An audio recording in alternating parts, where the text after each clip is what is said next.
तो मूवी के starting scene में ही हम व्यूअर्स देख पाते हैं कि एक पुराने घर में एक औरत यहाँ से वहाँ घूम रही होती है और ये औरत एक लड़के के पास जाकर बैठ जाती है। कमरे में हलचल की वजह से लड़के की नींद खुल जाती है। इस लड़के का नाम वीनू होता है और ये औरत वीनू की दादी होती है। हम व्यूअर्स देख पाते हैं कि वीनू और उसकी माँ आशा इस घर में अकेले रहते हैं एंड ये दोनों मिलकर दादी का ख्याल रखते हैं। नानी की अचानक से उठ जाने पर वीनू अपनी माँ से कहता है कि वो दादी का ख्याल रखते रखते अब परेशान हो गया है और वो अपनी माँ से एक नर्स रखने के लिए कहता है, मगर वो साफ मना कर देती है। आशा का कहना था कि उनकी सैलरी से ये घर बड़ी मुश्किल से चल पाता है और उसके पास नर्स रखने के लिए पैसे नहीं है। वीनू जो कि जॉबलेस होता है एंड उसके घर में फाइनेंशियल कंडीशन भी काफी खराब होती है। अगले सीन में हम व्यूअर्स वीनू को वॉशरूम में स्मोक करता हुआ देख पाते हैं। वहीं नानी के कमरे की तरफ हलचल होती है। इससे उनकी नींद टूट जाती है और वो पलट कर किसी को देखती हैं। अब वो कौन है ये तो हम व्यूअर्स नहीं देख पाते हैं, लेकिन अगले सीन में हमें पता चलता है कि दादी की डेथ हो गई। इस हादसे से हम आशा को बहुत ज्यादा दुखी देख पाते हैं, लेकिन वीनू को हम एकदम इमोशनलेस तरीके से देख पाते हैं। अगले सीन में हम आशा को एक क्लिनिक में देख पाते हैं।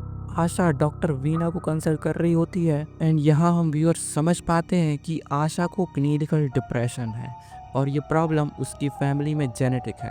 आशा डॉक्टर को बताती है कि जब तक उसकी माँ इस दुनिया में थी तब तक आशा अपना दुख दर्द बांट लिया करती थी, मगर अब वो बिल्कुल अकेला महसूस करती है। ऐसे में डॉक्टर आशा को एडवाइस देती है कि वो अपनी प्रॉब्लम्स अपने बेटे के साथ भी शेयर करे, लेकिन आशा इस बात पर डॉक्टर से कहती है कि वीनू बिल्कुल अपने बाप पर गया है और वो उसके साथ ज़्यादा कुछ शेयर नहीं कर पाती है।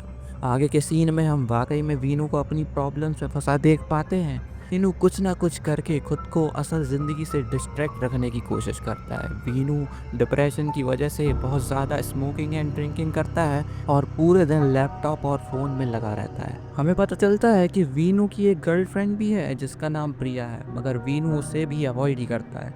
अब नानी के मौत के बाद वीनू के मामा आशा को वीनू को नौकरी के लिए बाहर भेजने की राय देते हैं, लेकिन आशा इसके लिए राजी नहीं होती। वो कहती है कि उसका इस दुनिया में उसका बेटा ही है और वो उसे नौकरी के लिए बाहर नहीं भेज सकती। एंड उसी रात हम व्यूअर्स देख पाते हैं कि वीनू अपने कमरे में फ़ोन चला रहा होता है। तभी आशा उसे नानी की व्हील चेयर रखने के लिए कहती है। हम वीनू को कमरे में चेयर रखते हुए देखते हैं। जब वीनू चेयर रख रहा होता है तभी अचानक से वीनू की दादी का चश्मा नीचे गिर जाता है। तभी आशा वहां आ जाती है तो वो वीनू को कोई भी काम ठीक से नहीं कर सकते ये ताना मारकर वहां से चली जाती है। अगले सीन में हमें पता चलता है कि आशा एक स्कूल टीचर है एंड वहाँ का प्रिंसिपल आशा को बार बार छुट्टियाँ लेने की वजह से स्कूल से रिज़ाइन करने के लिए कहता है। आशा इस बात पे काफ़ी दुखी हो जाती है। हम व्यूअर्स उसे बंद कमरे में रोता हुआ देख पाते हैं। उसी रात 2:30 बजे हम व्यूअर्स वीनू को अपने कमरे में टीवी देखता हुआ देख पाते हैं। तभी पीछे से उसे कोई आवाज़ सुनाई देती है। वीनू देखने के लिए बाहर जाता है, जहाँ वो कुछ देख तो नहीं पाता, मगर हम व्यूअर्स देख पाते हैं कि दूर कोने में एक परछाई है जो बिल्कुल वीनू की दादी की तरह दिखाई दे रही है। अगली सुबह हम व्यूअर्स वीनू को एक इंटरव्यू में देख पाते हैं। इंटरव्यूअर्स उसे भला बुरा कहकर वहां से भगा देते हैं। ऐसे में वीनू अपने एक दोस्त से मिलने जाता है जिसे कुछ ही दिन पहले बाहर एक नौकरी मिली है। वीनू अपने दोस्त से रिक्वेस्ट करता है कि वो उसके लिए अपने होटल में बात करे और उसका दोस्त इस बात के लिए तैयार हो जाता है। लेकिन घर पहुंचकर जब वीनू ये बात अपनी माँ को बताता है तब आशा वीनू को फिर बहुत गुस्सा हो जाती है, क्योंकि वीनू ने डी फार्मा की पढ़ाई कर रखी थी और आशा नहीं चाहती थी कि वो कोई छोटी मोटी नौकरी करके अपना करियर खराब करे। इसी बात के चलते वीनू और उसकी माँ का झगड़ा हो जाता है एंड झगड़ा इतना ज्यादा बढ़ जाता है कि वीनू के पापा का नाम बीच में आ जाता है। वीनू को रात में फिर वही अजीबोगरीब आवाजें सुनाई देने लग जाती हैं। सुबह आशा के स्कूल में एक बच्ची लगातार अपने बैट से खेल रही होती है, जिससे आशा इरिटेट होकर बच्ची के हाथ से उसका बैट छीन लेती है। जिससे उस बच्ची की नाक में चोट लग जाती है, जिसकी वजह से आशा को फिर एक बार प्रिंसिपल की बातें सुननी पड़ जाती हैं एंड आशा को कुछ दिनों के लिए सस्पेंड कर दिया जाता है। हम वीनू को अगली सुबह उठता देखते हैं जब वह देखता है कि उसका फोन किसी ने तोड़ दिया है। गुस्से में वीनू सीधा अपनी माँ के पास जाता है। आशा से पूछता है कि उसने उसका फोन क्यों तोड़ा, जिस पर आशा जवाब देती है वो सारे दिन अपने फोन में लगा रहता है और उसी की वजह से उसका फोन टूटा है। वीनू फिर एक बार अपनी माँ से झगड़ा कर लेता है और वीनू वहां से चला जाता है। वीनू की वजह से आशा को फिर एक बार क्लिनिक जाना पड़ जाता है। तर आशा को समझाती है कि उसे कहीं ना कहीं खुश रहने की कोशिश करनी चाहिए और फैमिली में ऐसा होना आम बात है। उसी रात वीनू को कमरे के बाहर फिर आवाज़ सुनाई देती है। ऐसे में वीनू अपने कमरे का दरवाज़ा बंद कर लेता है, लेकिन थोड़ी देर बाद दरवाज़ा अपने आप ही खुल जाता है। वीनू डरते हुए चेक करने के लिए बाहर जाता है। उसे नानी की व्हीलचेयर की आवाज़ सुनाई देती है। वीनू हिम्मत करके नानी के कमरे में जाता है तो वो देखता है कि किसी ने व्हीलचेयर को खोल दिया है। घबराते हुए वीनू कमरे को अच्छी तरह से चेक करता है, लेकिन कमरे में उसके अलावा और कोई मौजूद नहीं था। ऐसे में वीनू कमरे में व्हीलचेयर को वापस रख देता है और वापस अपने कमरे की ओर बढ़ता है, मगर बाहर से किसी ने उस रूम को लॉक कर दिया था। वीनू चीखने चिल्लाने की कोशिश करता है, मगर इसका कोई फायदा नहीं होता। फिर वीनू के बाथरूम की तरफ देखने पे उसे वहां किसी की परछाई दिखाई देती है, जिसे देख वो और भी जोर से चिल्लाने लगता है। वहीं आशा नींद की दवाइयां लेकर सो गई होती है। ऐसे में उसे कुछ पता नहीं चलता। एंड अगली सुबह हम व्यूअर्स देख पाते हैं कि वीनू के मामा का फोन आता है, जिससे आशा को ये पता चलता है कि पिछली रात वीनू किसी तरह घर से भागते हुए निकला और अपने मामा के यहाँ पहुंच गया। वीनू का कहना था कि उसकी नानी ने उसे कमरे में बंद कर दिया था और वो बड़ी मुश्किल से वहां से निकला है, जिस पर कोई भी उसकी बात पर यकीन करने के लिए तैयार नहीं होता। इनफैक्ट वीनू के मामा कहते हैं कि उन्हें डर है कि वीनू अपनी पुरानी आदतों में वापस फंस रहा है। वो आशा को ये भी बताते हैं कि उन्होंने वीनू को एक बार में जाते देखा है। यहाँ हम व्यूअर्स को पता चलता है कि वीनू को पास्ट में अल्कोहल और स्मोक करने की आदत लग गई थी, जिस कारण वो गहरे डिप्रेशन में चला गया था। तब उसे बड़ी मुश्किल से उस रास्ते से निकाला गया था। वीनू के मामा को लग रहा था कि वो वापस से गलत संगत में पड़ रहा है, इसलिए वो आशा को एक काउंसलर रखने की सलाह देते हैं। इस काउंसलर का नाम जॉर्ज होता है। पहले तो आशा इस बात के लिए तैयार नहीं होती, लेकिन वीनू की हालत देखते हुए आशा काउंसलर के लिए तैयार हो जाती है। वीनू से मिलने जॉर्ज आता है और वीनू से सवाल जवाब करता है। वो वीनू को समझाता है कि ये सब उसका वहम है। वीनू इस बात पर उससे इतना ऑफेंड हो जाता है और उससे घर से निकल जाने के लिए बोलता है। वीनू की इस हरकत की वजह से वीनू के मामा भी उससे नाराज हो जाते हैं, लेकिन जॉर्ज उनसे कहता है कि वो दोबारा वीनू से बात करने की कोशिश करेगा। अगली रात फिर वीनू को अजीबोगरीब आवाजें सुनाई देने लगती हैं, लेकिन आशा को तो कुछ सुनाई ही नहीं दे रहा था। आशा वीनू को समझाने की कोशिश करती है, जिस पर वीनू बेवजह अपनी माँ पर चिल्लाने लगता है। अगली सुबह आशा को उसकी पड़ोसन वीनू के बारे में पूछते देखते हैं, जिस पर आशा हमें पड़ोसन की बातों को इग्नोर करता हुआ दिखाई देती है और वो घर के सारे खिड़की और दरवाजे बंद कर देती है, ताकि कोई उससे मिलने या सवाल करने ना आ सके। आशा फिर एक बार डॉक्टर से मिलने क्लिनिक जाती है, जहाँ ये पता चलता है कि उसकी डॉक्टर का ट्रांसफ़र हो गया है, जिससे आशा के बारे में कुछ पता नहीं होता। नया डॉक्टर आशा से उसकी प्रॉब्लम के बारे में पूछता है, लेकिन आशा बिना कुछ बोले वहाँ से चली जाती है। अगले सीन में हम व्यूअर्स वीनू को अपनी प्रॉब्लम्स प्रिया के साथ शेयर करता हुआ देख पाते हैं। प्रिया भी वीनू की बात को सीरियस ही नहीं लेती। यहाँ जॉर्ज वीनू से मिलने उसके घर जाता है, लेकिन वो देखता है कि घर में ताला लगा हुआ है। तभी वही पड़ोसन उसे वहां से दूर खड़े होने के लिए कहती है। जॉर्ज से कहती है कि वहां ज्यादा देर तक खड़ा होना ठीक नहीं है और उस घर में कुछ गड़बड़ है और उसे भी वहां से चला जाना चाहिए। जॉर्ज उसकी बातें बड़ी अजीब लगती हैं। जॉर्ज उसके पास जाकर उससे पूछता है कि वो ऐसा क्यों कह रही है। तब वो उसे यह बताती है कि आशा और वीनू के अलावा ऐसा कोई और किराएदार नहीं है जो इतने टाइम तक उस घर में टिक सका है। लोगों की बातों से ये पता चलता है कि ये घर हॉन्टेड है। आज से कुछ साल पहले एक फैमिली उस घर में आकर रहने लगी थी, लेकिन एक दिन उस घर में एक आदमी ने अपनी बीवी बच्चों को जहर देकर मार दिया और बाद में खुद भी फांसी लगा ली। काफी दिनों तक ये घर खाली पड़ा रहा।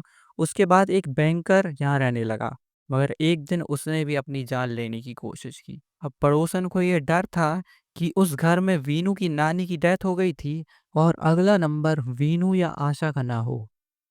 जॉर्ज को ये सब बातें काफ़ी अजीब लगती हैं एंड जॉर्ज इस फैमिली से कनेक्शन तोड़ने की कोशिश करता है। यहाँ वीनू इन सब प्रॉब्लम से तंग आकर बहुत ज़्यादा अल्कोहल कंज्यूम करने लगता है। वहीं वीनू की माँ उसकी हालत देखकर जॉर्ज को कांटेक्ट करने की कोशिश करती है। जॉर्ज बार बार आशा के कॉल को इग्नोर कर देता है। तभी उसकी वाइफ उससे कहती है कि उसे एक बार प्रॉब्लम की जड़ तक पहुंचना चाहिए। हो सकता है कि ये सब बातें अफवाह हो और सचमुच उस फैमिली को उसकी ज़रूरत हो। ऐसे में अगले दिन जॉर्ज उस घर के मकान मालिक के पास पहुंच जाता है। मकान मालिक उसे बताते हैं कि जो कुछ भी उसने सुना है वो एकदम सच है। वहाँ उनका बेटा रहा करता था और उन्होंने वो घर उसके लिए बड़े प्यार से बनवाया था। उस घर में जाते हुए उनकी पूरी ज़िंदगी बर्बाद हो गई और उनके बेटे ने पूरे परिवार को ख़त्म कर दिया और बाद में खुद की भी जान ले ली। जॉर्ज बाद में बैंकर के घर भी जाता है, जहाँ उसकी बीवी उसे बताती है कि उसके पति काफ़ी परेशान रहने लगे थे। वो अक्सर कहते हैं कि उन्हें घर में किसी की मौजूदगी महसूस होती है, लेकिन उनके अलावा किसी और को ऐसा नहीं लगता था।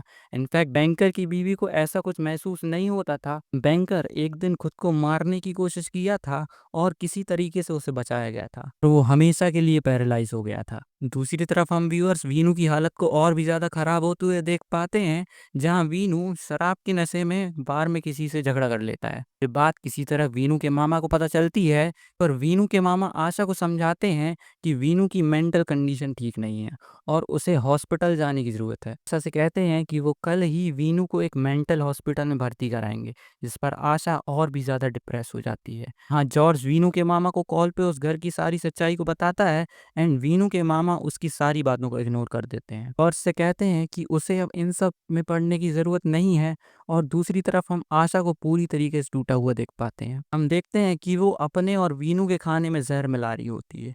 वो मान चुकी होती है कि ऐसी जिंदगी से तो मर जाना ही बेहतर है। सोचकर आशा अपने और वीनू के लिए खाना परोसती है, लेकिन वीनू खाना खाने से इनकार कर देता है।